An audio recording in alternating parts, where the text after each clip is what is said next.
Plusieurs réformes ont été annoncées par le ministre Florentin Moussavou, notamment dans le secteur éducatif gabonais, entre autres l'uniformisation des coefficients et le contenu des programmes, des tâches qui, semble-t-il, seront exécutées par l'Institut pédagogique national.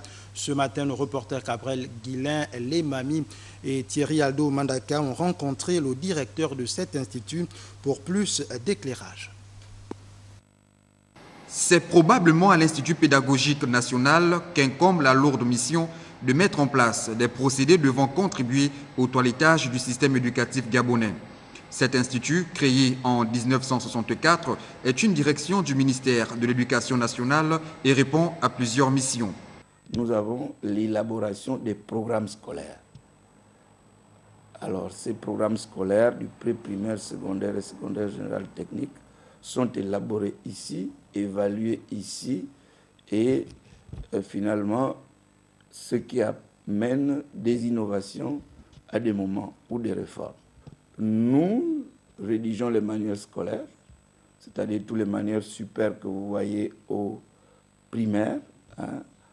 Ces super sont rédigés ici et édités par EDIG et Hachette International sur la base d'un partenariat.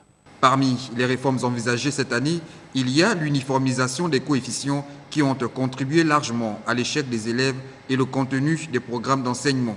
Les programmes sont lourds, très pesants et ne tiennent plus normalement, ne sont plus tout à fait d'actualité. Mais les programmes doivent s'adapter, comme on dit, aux standards internationaux et finalement à la science. À l'époque, effectivement, nous pensions que en donnant un coefficient 6 aux mathématiques, par exemple, nous allons former des scientifiques. Mais lorsqu'on fait le bilan aujourd'hui, nous n'avons pas plus de scientifiques qu'avant. Au contraire, parfois, c'était une mesure qui a mené certains à se décourager dès qu'il a une mauvaise note et puis se dire les mathématiques, c'est fini pour moi, ou le français, je n'en veux pas, je ne fais que des calculs. Donc nous allons tendre vers l'harmonisation des coefficients au premier cycle.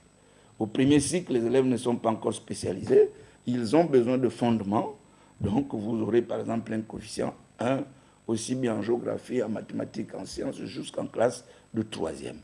Autant de missions que l'Institut pédagogique national devra accomplir avec l'appui de la Direction générale de l'enseignement scolaire et normal.